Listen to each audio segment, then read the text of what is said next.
We just lost 22 men. Lieutenant Ethan Cole's voice cut across the operations room as the convoy marker vanished from the tactical map. 1 second, 6 green symbols had been crawling north across the desert. The next, they were gone. Outside the reinforced windows, a wall of sand rolled over the base, turning the afternoon sky the color of rusted steel. Wind hammered the glass. Fine grains hissed through seams in the building and skittered across the floor. Every monitor in the room flickered with the same useless image: brown static, broken terrain lines, and empty coordinates. Red Actual, this is Overwatch. Confirm position. Ethan pressed 2 fingers against his headset. Red Actual, respond. A voice surfaced through the speakers, thin and fractured. Red Actual. Engine, 2 wounded, visibility. Then the transmission collapsed into a long burst of static. A technician reached for the audio controls. I'm filtering it. Don't touch that. The voice came from the back of the room.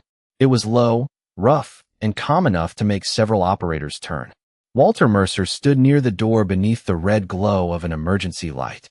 He was 76, dressed in tan slacks, worn work boots, and a faded canvas jacket that looked older than most of the equipment surrounding him.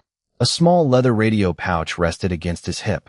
He had come to Fort Halstead for a memorial service, not a rescue operation. No rank marked his clothes. No polished insignia explained why he was there. Ethan pulled off one side of his headset. Who let him in here? No one answered. The young lieutenant looked back at the screens. 3MQ. 9 feeds had already disappeared into the storm. Satellite positioning showed the convoy in one location, then shifted it 8 miles east, then erased it entirely. Thermal imaging was useless.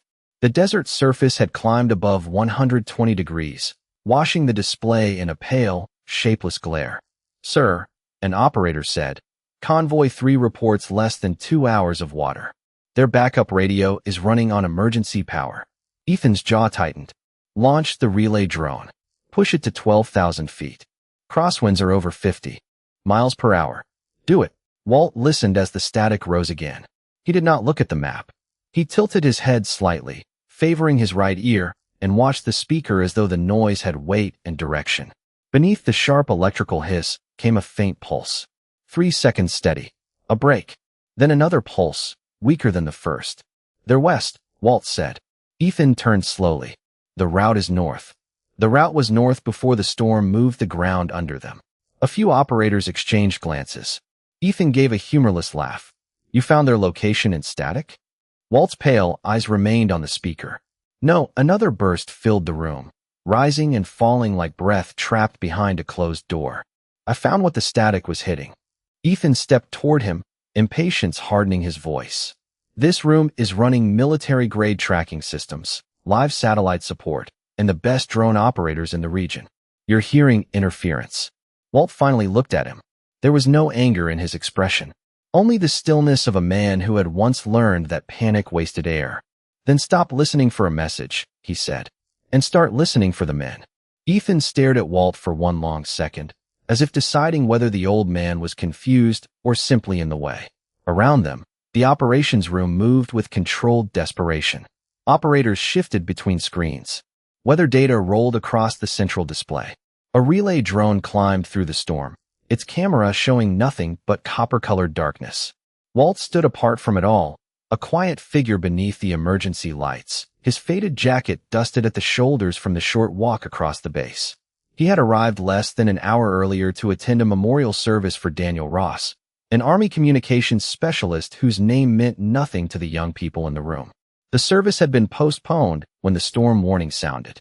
Walt had followed a staff sergeant inside after hearing the first broken distress call. Now Ethan pointed toward the door. This is a restricted operations center. Whatever you think you heard, you need to leave. Walt did not move. The static continued to flow from the speaker, rising and falling beneath the hum of cooling fans. His left ear had carried only a dull ring since a field radio exploded beside him many years earlier, so he turned his right ear toward the sound. Play the transmission again, he said. We do not have time for this, Ethan replied. Neither do they. At a side console, Specialist Noah Bennett looked up. He was 23, thin-faced, and young enough that his uniform still seemed too crisp for the tension in his eyes. He had been analyzing the raw signal before the automatic filters removed most of it. Lieutenant, the interference does have a repeating drop, Noah said carefully. Ethan turned on him. Repeating how? Not evenly. It weakens every few seconds, then returns at a different strength. That is wind distortion. Walt shook his head once. Wind does not make a signal disappear behind the same shape twice. Ethan crossed the room until only a few feet separated them. You are standing inside a command center filled with equipment designed to locate people in conditions exactly like this. We have satellite data, terrain modeling, thermal sensors, and 3 trained flight crews. What exactly are you using? Walt touched the worn leather pouch at his hip. My ears. A brief smile moved across Ethan's face, but there was no humor in it. Your ears. And your speakers, if you stop cleaning the truth out of them. Noah lowered the suppression level before Ethan could object. The room filled with a harsher, deeper hiss.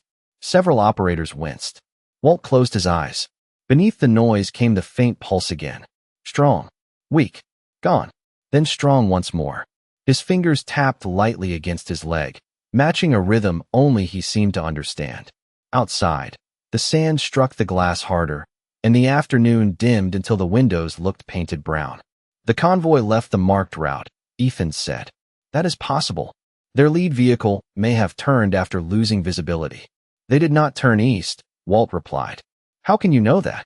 Walt opened his eyes and looked toward the map. Because east is open ground. Nothing there would break the signal like this.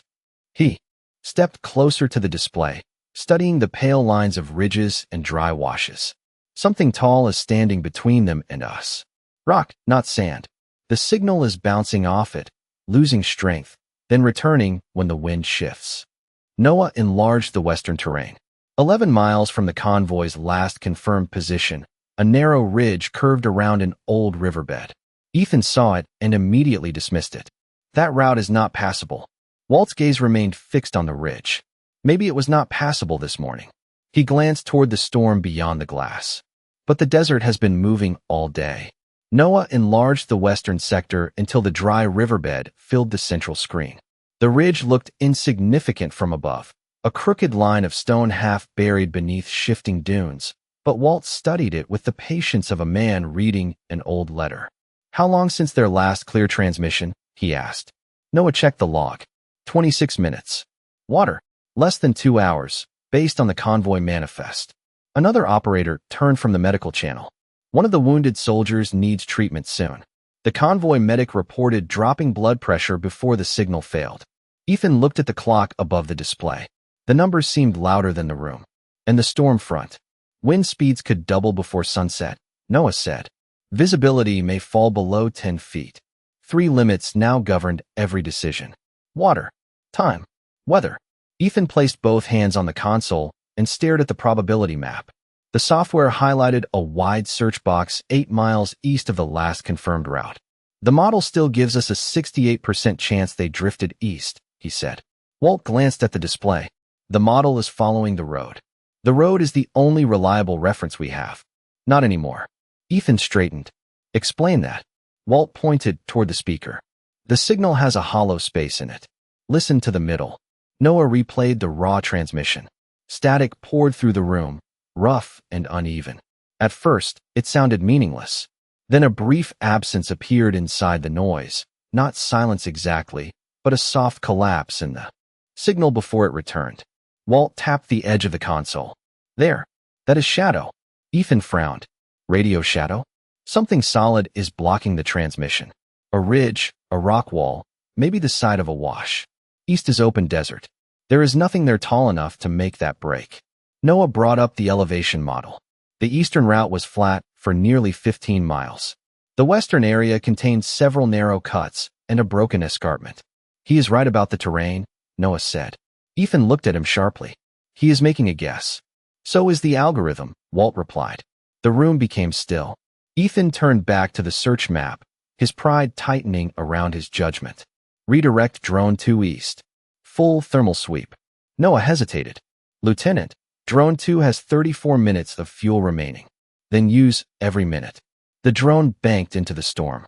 Its camera feed dissolved into tan distortion as it crossed the search grid. 5 minutes passed. Then 10. The thermal display found nothing. No engines. No human shapes. No convoy tracks that the wind had not already erased. Expand another 3 miles, Ethan ordered. The pilot obeyed, but the fuel indicator dropped into amber. Walt watched the clock instead of the screen. Every wasted minute seemed to settle deeper into his face. Finally, Noah spoke. Drone 2 must turn back now, or we lose it. Ethan said nothing. The empty eastern grid glowed before him like an accusation. Outside, the storm struck the building with a deeper force, and somewhere beyond that moving wall of sand, 22 people were waiting for a search team that was looking in the wrong direction. Walt reached for the leather pouch at his hip. "Play the static again," he said. "This time, do not listen for where it begins. Listen for where it disappears." Walt opened the leather pouch and removed a compact field radio with a scratched metal case, a stiff tuning dial, and a narrow speaker darkened by age. It looked impossibly small beside the glowing consoles and satellite displays. A shallow dent marked one corner, as though the radio had once struck something harder than itself and survived. Ethan watched him place it on the console. "That belongs in a museum," he said. "We are trying to locate a military convoy, not tune in an old baseball game." Walt ignored the remark and connected the radio to the raw audio feed with an adapter Noah found in a maintenance drawer. The static changed immediately. It lost the smooth artificial quality created by the digital system and became rougher, layered, almost physical. High frequencies scratched across the room. Beneath them, a lower rhythm appeared and vanished with the movement of the storm. Walt adjusted the dial by less than the width of a fingernail. "You hear that?" he asked. Noah leaned closer. "It sounds deeper. Because the ridge is taking part of the signal and giving part of it back." Ethan folded his arms. "Or because that antique is adding distortion." He reached forward and tapped the dented corner with one finger. "What happened here? Did this thing fall off a shelf?" The touch was light, but Walt went still. The red lights of the operations room blurred. The electronic hum faded beneath another wind, older and colder, pushing sand against canvas walls in a distant desert night. Walt was no longer 76. He was 32, sitting beside the same radio inside a temporary communications shelter while a storm erased every road beyond the perimeter. His friend Daniel Ross stood over a paper map, one hand holding it flat as the tent shook. A supply team had missed its checkpoint. Their radio transmission had broken into fragments, and the officers around Walt called the remaining sound useless interference. Daniel had not. "Noise has shape," he had said, tapping the radio case with a pencil. "Everything out there leaves an edge." Together, they had followed those edges through the darkness, comparing signal loss against ridges, dry channels, and wind direction. They found the missing vehicles near sunrise, sheltered beneath a low escarpment. Everyone came home that morning. But years later, during another storm, Daniel's own team disappeared from the network. Walt had recognized the pattern too late. By the time the search shifted west, the weather had closed every route. Daniel Ross never returned to the base. The memory carried no shouting, only the empty chair beside the radio and the terrible quiet of a name that no one wanted to say aloud. Walt blinked. The operations room returned around him. Ethan's finger was still resting near the dent. Walt gently moved the radio out of his reach. "Daniel Ross made that mark," he said. Ethan's expression changed slightly at the name from the postponed memorial, but his voice remained guarded. "You knew him? He taught me that static is only noise when nobody needs what is inside it." Walt turned the tuning dial again. A faint pulse rose, dropped, then returned with a hollow tremor. Noah looked toward the western map. "That last drop was longer." Walt nodded. "The storm is shifting south. The signal is passing behind a wider section of rock." Ethan glanced from the old radio to the clock. 43 minutes had passed since the convoy's last clear message. "You are saying the terrain is changing the signal in real time." "I am saying the men are still talking," Walt replied. "The desert is speaking between every word." Noah isolated the lowest band of the transmission and spread its waveform across the central monitor. The pattern looked uneven, almost accidental, but Walt watched each rise and fall with growing certainty. "It is not Morse code," Noah said. "Nobody said it was," Walt replied. He leaned closer to the speaker. A faint metallic tremor pulsed beneath the static, steady for several seconds, then faded as the wind shifted. One of their engines is still running. Ethan looked from Walt to the audiograph. You cannot identify an engine through that much interference. Not the engine itself. Something loose near it. A panel, an antenna mount, maybe a cargo frame. The vibration is touching their radio signal. Noah adjusted the frequency. The tremor became clearer, a low mechanical rhythm buried under the storm. It repeats at the same interval, he said. Walt nodded. Because the vehicle is idling. Ethan stepped toward the map. His confidence had not disappeared, but it had begun to bend under the weight of details he could no longer dismiss. That tells us they have power. It does not tell us where they are. Walt pointed. To the waveform. Watch what happens when the gust rises. The static swelled. The metallic pulse sharpened, then vanished for nearly 4 seconds before returning louder than before. The signal is being blocked, then reflected, Walt said. They are close to a rock face. Close enough for the echo to come back stronger when the wind pushes the dust away. Noah overlaid the western elevation data with the old river channels. Only one location contained a narrow wash beside a curved sandstone wall. It lay 12 miles west of the convoy's last confirmed position, beyond a section the current navigation map labeled closed. There, Noah said, a dry riverbed under Broken Ridge. Ethan enlarged the satellite image. The photograph had been taken 3 months earlier. A wide dune covered the entrance. No vehicle could pass through that opening. Walt looked toward the brown darkness beyond the windows. That photograph is 3 months old. A storm can move a dune in one afternoon. Another fragment of transmission broke through. No words survived. Only the mechanical pulse and a thin whistle that rose above it. Walt closed his eyes. The wind is crossing a narrow cut, he said. It is moving over stone, not open sand. Noah checked the topographic contours. The wash narrows to less than 40 feet near the ridge. Ethan studied the screen in silence.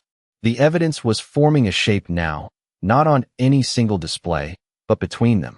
Running engine. Stone wall. Narrow channel. Lower elevation. If they are inside that wash, he said, the drones may not see them from above. Not through this dust, Walt replied. And thermal imaging will blend their vehicles into the heated rock. The medical operator turned in her chair. We just received another fragment. The medic says they have 1 hour of water remaining. A new weather warning flashed red across the monitors. Wind speed was climbing towards 70 miles per hour. Ethan looked at the eastern search grid, then at Broken Ridge. We have 1 relay drone left with enough fuel to search 1 sector. Walt placed both hands on the console. His fingers were steady now. Send it west. Keep it low enough to hear the reflection, but high enough to clear the ridge. Ethan hesitated. Following Walt meant abandoning the official model. Refusing him meant spending their final chance on empty ground. The room waited. Outside, the storm pressed against the base like a living wall. At last, Ethan reached for his headset. Redirect the remaining drone toward Broken Ridge. Walt listened as the aircraft changed course. Do not follow the map, he said quietly. Follow the sound between the rocks. The relay drone turned west and disappeared into the thickest part of the storm. Its camera feed shook under the crosswind, showing only blurred sand and brief flashes of dark rock. Ethan stood behind the pilot, one hand pressed against the back of the chair. Maintain heading 274, he ordered. Hold altitude at 800 feet. Walt listened to the radio feed instead of watching the screen. The signal rose and fell as the drone crossed the open desert. For several seconds, the metallic pulse returned. Then it weakened. Too far north, Walt said. Ethan looked at the navigation display. The flight path matches Broken Ridge. The ridge is not where the map says it is. Rock does not move. Sand changes what rock allows. Noah brought up an older survey chart and placed it beside the current model. The difference was small, but enough to matter. A narrow channel shown on the older map had been covered by drifting dunes in the newer image. There used to be a second entrance, Noah said. About a mile south. Ethan studied the overlay. The official route data marks it sealed. Walt watched the static flatten into a dull hiss. That is because the system is looking at the surface. The wind may have opened it again. Before Ethan could answer, a secure message flashed across the command screen. Continue search in designated eastern sector. Do not deviate from approved rescue grid. The order came from regional command, where officers were following the same probability model Ethan had trusted. He read it twice, then looked toward the drone. We have been directed east. Noah's face tightened. Lieutenant, if we turn now, we lose at least 12 minutes. Orders are orders. Walt did not raise his voice. And water is water. The words landed without force, yet the room fell quiet. Ethan removed his headset and stared at the approval code on the screen. He was not cruel. He was not careless. He was a trained officer standing between procedure and 22 people he could no longer reach. If I ignore this order and we are wrong, he said, the convoy may not have time for another search. Walt met his eyes. That is true. And if I follow the order? You already searched east. The medical operator spoke from across the room. Another signal fragment just came through. Battery level on their emergency transmitter is dropping. Ethan looked at the clock. The storm warning now showed winds above 70 miles per hour. Noah quietly saved the raw audio file, then sent the waveform, the terrain comparison, and Walter Mercer's full name to the command duty officer. He did not ask permission. Ethan noticed the transmission icon on Noah's screen. What did you send? Everything they were not hearing. A moment later, Noah's secure line rang. He answered, listened, then straightened. They are asking who Walter Mercer is. Ethan turned toward Walt. The old man said nothing. Noah read from the personnel record appearing on his screen. Master Sergeant Walter James Mercer. Army Signal Corps. 31 years of service. Field designation. He stopped. The color left his face. Dust Shepherd. The name moved through the room like a change in pressure. Several senior operators looked up. One of them whispered that he had heard it before. A second call arrived, this time from the command wing. Noah answered and immediately stood. Major General Thomas Keene is on his way. Ethan looked toward Walt again, but the old veteran was still listening to the static. The drone crossed another invisible line in the storm, and the metallic pulse suddenly returned, stronger than before. Walt pointed south of the mapped ridge. There, he said. Turn the drone 5 degrees left. Ethan hesitated only once. Then he put the headset back on. Pilot, disregard the eastern grid. Adjust heading 5 degrees south. We are following the signal. The operations room doors opened before anyone announced the arrival. Major General Thomas Keene entered with 2 aides behind him, his uniform carrying 4 decades of authority without a trace of hurry. He was 58, broad-shouldered, silver at the temples, and known across Fort Halstead for never raising his voice when a quiet order would do. Every officer in the room stood except Ethan, who was still directing the drone, and Walt, who remained bent toward the speaker. Keene saw the old radio first. Then he saw the man beside it. For a moment, the storm, the screens, and the urgent voices seemed to fall away. Walter Mercer, he said. Walt turned. Recognition passed between them without surprise, only the weight of years arriving all at once. Thomas, Walt replied. One of the aides stiffened at the familiarity. Keene did not correct it. He crossed the room and stopped beside the console. How far west, Sergeant? Walt looked toward the elevation map. 11 miles from their last confirmed point. Maybe 12. They are below the northern face of Broken Ridge, inside an old river channel. Keene studied the raw waveform, the fuel timer, and the empty search grid to the east. How certain are you? Certain enough to put my own people there. Keene nodded once. He turned to Ethan. Give him your chair. No one moved. The order was not loud, but it changed the room. Ethan slowly stepped away from the primary console. His face showed no anger now, only the realization that the old man he had tried to remove was someone the commanding general trusted without hesitation. Walt lowered himself into the chair, though he did not touch the controls. Lieutenant Cole stays on the system, he said. He knows the aircraft. I know what we are listening for. Keene looked at Ethan, then listened to him. Ethan moved back beside Walt and placed the headset over both ears. The drone continued south through the brown haze. Its camera showed the edge of a ridge for less than a second before sand erased it again. Signal strength rising, Noah said. But the image is still blind. Walt adjusted the old radio. The metallic rhythm beneath the static grew sharper, then split into 2 uneven pulses. They are close, he said. The drone is hearing the reflection from both sides of the channel. Ethan checked the compass heading. The wash curves southwest. Follow the stronger return. Ethan directed the pilot 5 degrees right. The pulse weakened. Wrong side. Walt said immediately. Bring it left, 7 degrees. The drone corrected. The lower pulse returned, louder and steadier. Keen watched Walt's hands. They were weathered and marked by age, but they moved over the tuning dial with the same precision he remembered from a storm 34 years earlier, when he had been a young lieutenant on the other end of a failing radio. Back then, Walt had guided Keen's unit home by listening to what everyone else had dismissed. Keen had never forgotten the voice that came through the static, calm as a porch light in bad weather. "Dust Shepherd," he said quietly. Several operators looked toward him. Ethan did not. His attention remained fixed on the sound. "That was your field designation?" he asked. Walt kept listening. "It was what frightened young officers called me when they needed directions." Keen almost smiled. Then the metallic pulse stopped. The waveform flattened. Noah stared at the screen. "We lost it." The room tightened around the silence. Ethan checked every channel. No signal. No engine vibration. Nothing. Walt lifted one hand. "Do not move the drone." He closed his eyes and listened to the absence itself. Outside, the storm struck the windows with a long, low roar. Inside, 20 people waited for an old soldier to tell them what silence meant. Walt kept his eyes closed. The absence of sound was not empty. It carried its own shape. The wind still moved across the channel. The drone still transmitted. Only the low metallic rhythm had vanished. "They shut down the engine," he said. Ethan looked at the fuel estimate. "Or the radio failed." "The radio is still there. Listen to the upper edge." Noah increased the volume. A thin electrical hiss remained beneath the storm, faint but steady. Walt opened his eyes. "Their emergency battery is alive." The vehicle stopped vibrating because Captain Brooks turned off the engine. Ethan studied the terrain display. "To conserve fuel. And to keep dust out of the intake," Walt said. "He knows the storm is getting worse." General Keen stepped closer. "Can you still place them?" Walt looked at the dark curve of Broken Ridge.